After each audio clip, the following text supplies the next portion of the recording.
Hello everyone. आज हम rock engineering में रामामूर्ति क्राइटेरिया के बारे में पढ़ेंगे। रामामूर्ति क्राइटेरिया जो है वो हमारा कैसा एक हाइपरबोलिक मेथड है, राइट। तो हाइपरबोलिक मॉडल होता क्या है? हाइपरबोलिक मॉडल में हम जो कन्फाइनिंग स्ट्रेसेस होते हैं या कन्फाइनिंग प्रेशर होता है उसके साथ हम उस रॉक मास की बल्क मॉडुलस को क्या करते हैं, वेरी कराते हैं। ओके, तो in hyperbolic method the jointed rock mass, the behavior of jointed rock mass is modeled with equal accuracy by assuming what the bulk modulus of rock mass varies with what confining pressure and it is independent of the strength mobilized.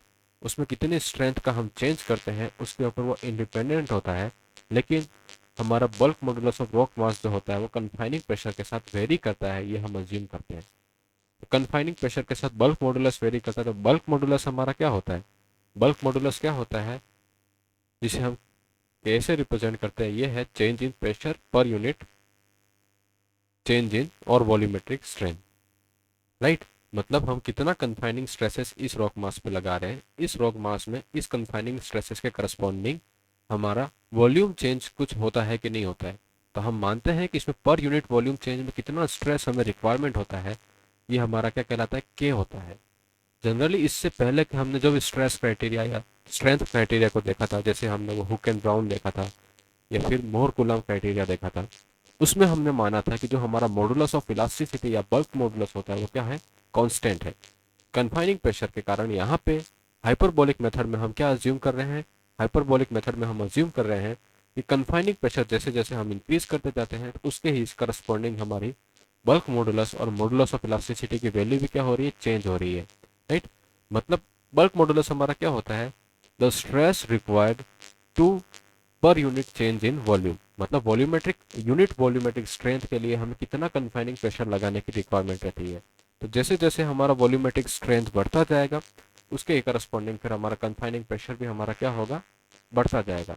तो rate of change जो है वो हमारा यहाँ पे क्या represent करता है, for corresponding to that pressure bulk modulus, right. तो यहाँ पे हम अज्यूम कर रहे हैं कि जितना ज़्यादा कन्फाइनिंग प्रेशर होगा, हायर कन्फाइनिंग प्रेशर पे हमारा वॉल्यूम चेंज क्या होगा, ज़्यादा रहेगा। तो वहाँ पे हमारा बल्क मॉडुलस भी क्या रहेगा, उसके करस्पॉन्डिंग कम आएगा। ओके, तो यहाँ पे कन्फाइनिंग प्रेशर ज़्यादा है, वॉल्यूमेट्रिक चेंज कितना हो रहा है उसके हिसाब से, इस रेशियो से हिसाब से हमारे क्या आएगा, बल्क मॉडुलस आएगा। ये जो वैल्यू होती है ये नॉन लीनियर होती है और स्ट्रेस डिपेंडेंट बिहेवियर होता है। जो ये दो चीज़ों पे डिपेंड करता है, फर्स्ट है हमारा tangent modulus, right, which varies with confining pressures and a percentage of strength mobilized, right. Second is what the values of bulk modulus, which varies with confining pressure and independent of the percentage of strength mobilized. हमारे यहाँ पे एक E होता है और एक K है। K जो है वो कन्फाइनिंग प्रेशर के साथ वेरी करता है और ये भी कन्फाइनिंग प्रेशर के साथ वेरी करता है, लेकिन E जो वेरी करता है वो हमारा क्या होता है, डिपेंडेंट होता है परसेंटेज ऑफ स्ट्रेस मोबिलाइज पे। K हमारा डिपेंडेंट नहीं होता है। मतलब स्ट्रेस मोबिलाइज का मतलब क्या होता है, कितना कोई भी किसी भी रॉक मास पे हम क्या कर रहे हैं, लोड लगा रहे हैं। तो इस लोड के कारण क्या होगा, इस लोड के कारण इसमें डिफॉर्मेशन आएगा, एक पॉइंट आएगा जहां पे ये क्या होगा, अल्टीमेट स्ट्रेस को अचीव करेगा। देन आफ्टर सडनली इसमें क्या आएगा, फेलियर आएगा। सडनली फेलियर आने के बाद इसमें कुछ ना कुछ क्या हो जाती है, हमारी रेजिडुअल स्ट्रेंथ बच जाती है और हम उस रेजिडुअल स्ट्रेंथ पे इसको क्या मानते हैं, फेल मानते हैं, राइट। तो मतलब यहाँ पे ये अल्टीमेट स्ट्रेंथ और रेजिडुअल स्ट्रेंथ के बीच में फर्क होता है, यही हमारा क्या होता है, परसेंटेज ऑफ स्ट्रेस मोबिलाइजेशन को रिप्रेजेंट करता है। अगर हमारा कन्फाइनिंग प्रेशर ज़्यादा है, तो कन्फाइनिंग प्रेशर ज़्यादा है तो हमारी रेजिडुअल स्ट्रेंथ जो है वो क्या होगी, अल्टीमेट स्ट्रेंथ के बहुत पास रहेगी और परसेंटेज ऑफ स्ट्रेस मोबिलाइजेशन कम रहेगा। ओके, लेकिन यहाँ पे क्या है कि ये किस केस में है, जब हम मॉडुलस ऑफ इलास्टिसिटी की बात करते हैं। लेकिन जब बल्क मॉडुलस की बात करते हैं तो ये कहता है कि बल्क मॉडुलस जो होता है ये परसेंटेज ऑफ स्ट्रेस मोबिलाइजेशन के ऊपर इस के की वैल्यू डिपेंड नहीं करती है। ओके, उसके हिसाब से फिर हाइपरबोलिक इक्वेशन आई है जो सबसे पहले खोंडर ने दी थी 1963 में। ओके, उन्होंने बोला था sigma one minus sigma three is equal to epsilon divided by one upon E I plus epsilon sigma one minus sigma three ultimate change in deviatoric stresses है। Sigma one minus sigma three क्या होता है, डेविएटोरिक stress. डेविएटोरिक stress क्या होता है ये हमने देखा था कि किसी भी रॉक मास पे चारों तरफ से हमारा सिग्मा थ्री का क्या लग रहा है, कन्फाइनिंग लग रहा है। इस कन्फाइनिंग के साथ ही हमारा क्या होता है, किसी एक्सिस के अलोंग इसमें क्या लग रहा है, हमारा सिग्मा वन लग रहा है। तो ये कितना एडिशनल स्ट्रेस लगा रहे हैं हम, एक्सियल स्ट्रेस लगा रहे हैं सिग्मा 1 माइनस सिग्मा 3 के बराबर। और कितना एक्सियल स्ट्रेस लगा है कि ये जस्ट क्या हो, हमारा अपनी अल्टीमेट स्ट्रेंथ को अचीव करे और किसी भी डिसकंटिन्यूटी के अलावा फेल कर जाए। तो ये जो अल्टीमेट वैल्यू होती है उसी को हम क्या बोलते हैं, सिग्मा 1 माइनस सिग्मा 3 अल्टीमेट, मतलब अल्टीमेट डेविएटोरिक वैल्यू। ओके, यहाँ पे एप्सिलॉन और E1 क्या है हमारा, EI हमारा initial tangent modulus, sigma 1 minus sigma 3 ultimate है, asymptote value of stress difference which is closely to the strength of the soils. Okay, मतलब कुछ नहीं है ये, मतलब यहाँ पे अगर सिग्मा 1 माइनस सिग्मा 3 और एक्सियल स्ट्रेंथ का कर्व बनाते तो कुछ हमारा इस तरह से बनता है। इसका हॉरिजॉन्टल एसिम्पटोट जो हमारी वैल्यू होती है ये क्या रिप्रेजेंट करती है, हमारी अल्टीमेट डेविएटोरिक स्ट्रेस को। यही हमारी स्ट्रेंथ ऑफ सोइल या स्ट्रेंथ ऑफ रॉक मास के बराबर रहती है। It is always greater than compressive strength. Okay, the increase in confining pressure usually result in a steeper stress strain curve. बात सही है, अगर हमारा कन्फाइनिंग प्रेशर इंक्रीज होगा तो हमारी मॉडुलस ऑफ इलास्टिसिटी उसके साथ वेरी करेगी। जितना ज्यादा कन्फाइनिंग प्रेशर होगा हमारे, जितना ज्यादा कन्फाइनिंग प्रेशर होगा तो जितना हम स्ट्रेस इंक्रीमेंट कर रहे हैं उसके करस्पॉन्डिंग हमारा जो स्ट्रेन का वेरिएशन होगा वो क्या होगा, कम होगा। अगर स्ट्रेन का वेरिएशन अगर कम है मतलब वो क्या है, इसका बल्क मॉडुलस या फिर मॉडुलस ऑफ इलास्टिसिटी हमारी क्या है, ज्यादा है। अगर मॉडुलस ऑफ इलास्टिसिटी ज्यादा है इसका मतलब क्या है, हमारा कर्व स्टीपर बनेगा। मतलब क्या है कि जैसे ये हमारा स्ट्रेस स्ट्रेन कर्व बना रहे हैं, यहाँ पे क्या है, सिग्मा है और यहाँ पे हमारा क्या स्ट्रेन है। किसी भी कर्व में अगर पर्टिकुलर वैल्यू, अगर यहाँ पे डेल्टा सिग्मा जितना हम इंक्रीज कर रहे हैं उसके करस्पॉन्डिंग स्ट्रेंथ की वैल्यू है वो कम आ रही है, इसका मतलब क्या है, हमारा कर्व धीरे धीरे इस तरह से स्टीपर हो रहा है। यहाँ पे इतनी वैल्यू चेंज करने में हमारा स्ट्रेंथ की वैल्यू क्या हो रही है, रिड्यूस हो रही है। और ये रिड्यूस इन स्ट्रेंथ क्यों हो रहा है, क्योंकि हमने इस रॉक मास को क्या किया है, कन्फाइनिंग किया है। रॉक मास को जब कन्फाइन करेंगे तो उसमें डिफॉर्मेशन की टेंडेंसी हमारी क्या रहती है, कम हो जाती है। तो उसके करस्पॉन्डिंग हम जैसे जैसे मतलब कन्फाइनिंग प्रेशर इंक्रीज करेंगे तो हमारी इलास्टिसिटीज है, मॉडुलस ऑफ इलास्टिसिटीज है वो क्या होगी, हमारी इंक्रीज होगी। Okay, the increase in confining pressure usually result in a steeper stress strain curve and higher strength and a higher strength. The value of EI and sigma 1 minus sigma 3 ultimate therefore increases with what, increasing pressure. उसके corresponding यहाँ पे हमें relationship दे रखा है EI का, जो confining pressure के ऊपर निर्भर करता है और उसके साथ वेरी करता है। तो यहाँ पे K क्या है, मॉडुलस नंबर है जो कि एक डायमेंशनल लेस नंबर है। N यहाँ पे मॉडुलस एक्सपोनेंट है, ये हमारे क्या है, कुछ वेरिएबल्स है, सॉरी कॉन्स्टेंट पैरामीटर्स है। और PA यहाँ पे क्या है, हमारा atmospheric pressure introduce into the equation to make conversion from one system to another one for a convenient one। तो हम यहाँ पे जो कन्फाइनिंग रिलेटिव वैल्यू ली है हमने एटमॉस्फेरिक प्रेशर के करस्पॉन्डिंग। ओके, तो यहाँ पे the K and N are the same for any system of the units and unit of EI is same as the unit of pascal. इसके हिसाब से फिर हमने क्या निकाला, एक फेलियर रेशो निकाला है। फेलियर रेशो क्या कहलाता है, फेलियर रेशो वही हमारा रिप्रेजेंट करता है कि हमारा स्ट्रेस मोबिलाइजेशन कितना हुआ है। Okay, the ultimate failure stresses are related to the asymptotic value of the failure stresses relationship. यहाँ पे RF is always less than 1 होता है, क्यों, क्योंकि यहाँ पे सिग्मा 1 माइनस सिग्मा 3 मतलब स्ट्रेस की जो चेंज इन स्ट्रेसेस है उसकी वैल्यू जो फेलियर पे होती है वो हमेशा ज्यादा रहेगी as compare to ultimate value. तो जो जनरली वेरी करती है वो 0.2 टू 0.9 के बीच में हमारी वेरी करती है। ये सारी चीजें जो हम पढ़ रहे हैं वो क्या है, एम्पिरिकल रिलेशनशिप के बारे में है ना, सॉरी हाइपरबोलिक रिलेशन और हाइपरबोलिक मॉडल की करस्पॉन्डिंग। तो इन चीजों को कंसीडर करके हम इनिशियल टेंजेंट मॉडुलस निकाल सकते हैं जो कि इस इक्वेशन से आएगा, 1 minus RF into 1 minus sine five bracket 1 sigma 1 minus sigma 3 का sigma 3 divided by 2C cos five plus 2 sigma 3 sine five का whole square KPA sigma 3 upon PA की power n. This equation has been used to calculate approximate value of tangent modulus of intact rock. ये relation आपको ध्यान में रखना है। Okay, for any condition, कौन सी stress condition for sigma 3 and deviatoric stresses, if this value, if the values of the parameter K and C and phi and RF are known. अगर ये वैल्यू के पैरामीटर हमें पता है तो हम इनिशियल टेंजेंट या टेंजेंट मॉडुलस जो है ये हम डिटरमिन कर सकते हैं। Where the C and phi are the cohesion and friction angle of internal frictions of a intact rock होते हैं। ओके, देन आफ्टर फिर हम यहाँ पे डेविएटोरिक स्ट्रेस मतलब सिग्मा 1 माइनस सिग्मा 3 और एक्सियल स्ट्रेन के बीच में कर्व बनाते हैं। तो यहाँ पे क्या है, स्लोप हमारा स्टीपर होता जा रहा है जब हमारा क्या है, कन्फाइनिंग प्रेशर इंक्रीज होता है। जब कन्फाइनिंग प्रेशर इंक्रीज होता है तो हमारा जो स्ट्रेस मोबिलाइजेशन है उसकी वैल्यू भी हमारी क्या होगी, कम होती जाएगी। अगर स्ट्रेस मोबिलाइजेशन की वैल्यू कम होती है तो हमारा फेलियर रेशो है उसकी वैल्यू भी हमारी क्या होती जाएगी, कम होती जाएगी। फेलियर रेशो हमारा क्या होता है, delta sigma divided by delta sigma at failure और एट अल्टीमेट। इसकी वैल्यू हमारी भी क्या होती जाएगी, कम होती जाएगी।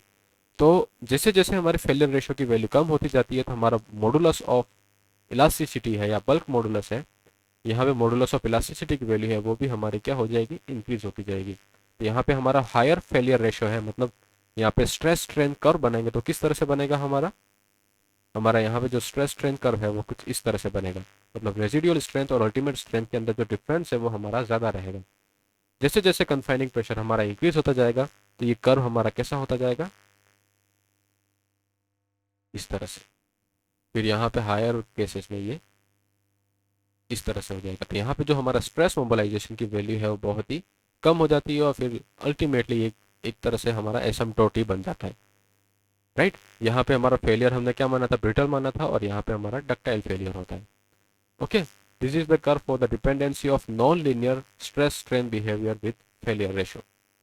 राइट, फिर हमारा फर्स्ट हाइपरबोलिक क्राइटेरिया होता है जिसे हम बेनियोस्की एंड यूथबीर क्राइटेरिया भी कहते हैं।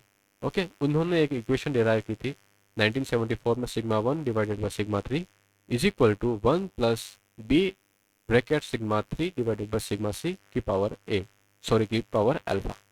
ओके, यहाँ पे alpha is the slope of plot between what, sigma 1 minus sigma 1 divided by sigma C minus 1 and sigma 3 divided by sigma C on log scale.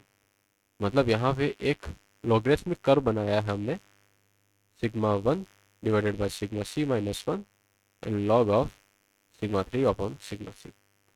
Okay, तो इस कर्व का जो स्लोप होगा यही हमारा क्या होगा, अल्फा होगा। ओके, एंड बीटा और B is what, a numerical constant which depend on different types of rock mass.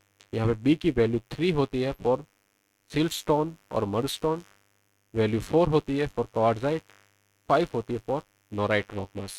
Okay, based on the study of Benioski in 1974 he gave the value of alpha and b। Okay, और lithology जो कि किसके ऊपर depend करते हैं, lithology of the rock, मतलब rock mass की characteristics के ऊपर डिपेंड करते हैं। यहाँ पे अल्फा हम स्लोप कितना अज्यूम कर रहे हैं, यहाँ पे 0.75 for all rock mass.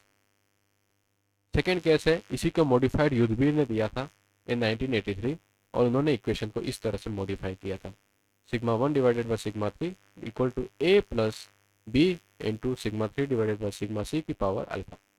Okay, यहाँ पे अल्फा वही है स्लोप, यहाँ पे जब -1 कर रहे थे यहाँ पे क्या होगा, sigma 1 divided by sigma 3 minus A versus sigma 3 divided by sigma C on log scale. तो यहाँ पे जो ये स्लोप होगा वो किसका होगा, sigma 3 divided by sigma 3, sigma 1 divided by sigma 3 minus A and log of sigma 3 और सिग्मा सी। इस कर्व का जो स्लोप होगा यही हमारा क्या होगा, अल्फा की वैल्यू होगी। Okay, and B is based on same lithological parameters. यहाँ पे हमने बी की वैल्यू टफ शेल और लाइमस्टोन के लिए 2 मानी है, सिल्टस्टोन के लिए 3 मानी है, नोराइट के लिए मैंने भी 5 मानी है। ओके, फिर हमारा जो मेन क्राइटेरिया सिलेबस के अकॉर्डिंग है वो ही हाइपरबोलिक क्राइटेरिया है और ये भी हमारा क्या कहलाता है, रामामूर्ति क्राइटेरिया। रामामूर्ति जी ने 1993 में और रामामूर्ति एंड अरोरा ने इसका मॉडिफाइड इक्वेशन 1994 में प्रेजेंट किया था। The non linear shear strength response of intact rock in forms of modified more coulomb theory.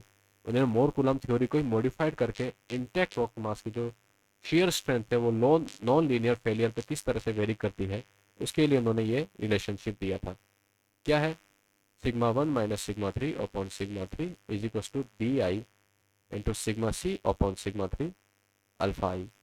यहाँ पे alpha I similarly slope between what, sigma 1 minus sigma 3 upon sigma 3 and sigma C upon sigma 3।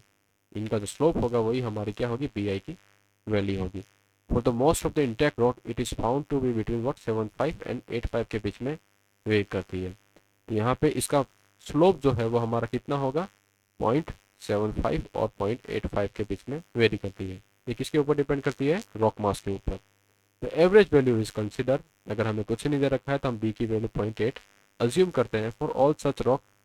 Okay, और यहाँ पे alpha है उसकी value, sorry ये तो हमारी क्या होगी, अल्फा की वैल्यू, और बीटा की जो वैल्यू है ये मटेरियल कांस्टेंट है, ये पर्टिकुलर रॉक मास के लिए अलग अलग है, राइट, जो कि लिथोलॉजी ऑफ रॉक मास से हम डिफाइन करते हैं। यहाँ पे बीटा की वैल्यू 1.8 अज्यूम की है for silt, clay, top and loesses के लिए, 2.2 for shale, slate, mudstone, claystone and sandstone, 2.4 for limestone, anhydrite and rock salts के लिए, 2.6 for quartzite, andesites, dolerite etcetera and basalts के लिए, 2.8 फॉर मार्बल एंड डोलोमाइट और granite और charnockite के लिए उन्होंने 3 अज्यूम किए, ये हम उन्होंने बी की वैल्यू अज्यूम की। Okay, the above values are estimated by conducting what, minimum 2 triaxial tests at a confining stresses greater than 5%। ये बी की जो वैल्यू हमने फाइंड आउट की है वो किसी भी रॉक मास पर ट्राई एक्सियल टेस्ट कंडक्ट करके फाइंड आउट की है। ट्राई एक्सियल टेस्ट में उन्होंने different types of confining pressure लगाए, कन्फाइनिंग प्रेशर से उन्होंने सिग्मा 1 और सिग्मा 3 की वैल्यू एक्सपेरिमेंटेड की, यूसीएस वैल्यू, और उसके करस्पॉन्डिंग उन्होंने बी की वैल्यू फाइंड आउट की। The B is a material constant of the rock mass and sigma Cm is what, UCS value of rock mass। यहाँ पे जो UCS वैल्यू ऑफ रॉक मास है वो 5% हम इंक्रीज करते हैं एज जो साइड पे उसमें रॉक मास में स्ट्रेंथ होगी। ओके, तो यहाँ पे जो सिग्मा सीएम का जो एक्सप्रेशन इन्होंने दिया था ये एक एक्सपोनेंशियल एक्सप्रेशन है जो उसके जॉइंट फैक्टर के ऊपर निर्भर करते हैं। ओके, जॉइंट फैक्टर क्या होता है ये हमने जब प्रॉपर्टीज ऑफ जॉइंटेड रॉक मास देखा था उसमें हमने पढ़ा भी था। अब यहाँ पे और उसको देखेंगे तो सिग्मा सी एम जो है वो किसके कितना होता है, sigma C into exponential of -0.008 J F. Okay, यहाँ पे बी जो है उन्होंने मॉडिफाइड किया है तो मॉडिफाइड बी आई की वैल्यू हमें पहले ही पता है जो कि हमने डिफरेंट रॉक मास की लिथोलॉजी के हिसाब से देखा था, 2.2 1.1 divided by 0.13 exponential of 2.037 sigma C M upon sigma C की पावर 0.5। अल्फा की वैल्यू भी मॉडिफाइड फॉर्म में लिखी है इन्होंने कन्फाइनिंग स्ट्रेसेस के फॉर्म में, यूसीएस की फॉर्म में, sigma C M upon sigma C की पावर 0.5 इंटू अल्फा। यहाँ पे जॉइंट फैक्टर मॉडल इन्होंने कंसिडर किया है as highlighted in the previous chapter, हमने इसको देखा भी है। The rock mass properties are represented by a set of empirical relationship, right. They are expressed the elastic modulus of the jointed rock mass as a function of joint factor, elastic modulus of a intact rock mass। ये joint factor और elastic modulus of intact rock mass के ऊपर depend करता है। The important factor which have a maximum influence on the strength of rock mass is what, orientation, joint की frequency हमारी कितनी है। The factor which influence maximum on the strength of rock mass is what, joint frequency, which is what, number of joint per meter length। Joint orientation, हमारा joint का orientation कैसा है, along draft, हम किस तरह इस तरफ अगर एक्सकेवेट करते हैं या फिर हम यहाँ पे टनल को एक्सकेवेट करते हैं इसके करस्पॉन्डिंग हमारा जॉइंट का ओरिएंटेशन कैसा है, ये इस रॉक मास की स्ट्रेंथ को डिफाइन करता है। ओके, तो the major principal stress direction, a joint strength parameter depends on the joint conditions, right, ये हमने अच्छे तरह से डिस्कस किया था। यहाँ पे जो फिर जॉइंट फैक्टर है उसके लिए रामामूर्ति ने इक्वेशन दी थी कि J N upon N into R, यहाँ पे n is varies with orientation angle and joint strength parameter r यहाँ पे क्या है, joint strength parameter. Okay, joint strength parameter जो है वो इसके ऊपर डिपेंड करता है हमारा उसके ऊपर कन्फाइनिंग स्ट्रेसेस कितने लग रहे हैं, यूसीएस वैल्यू हमारे क्या है।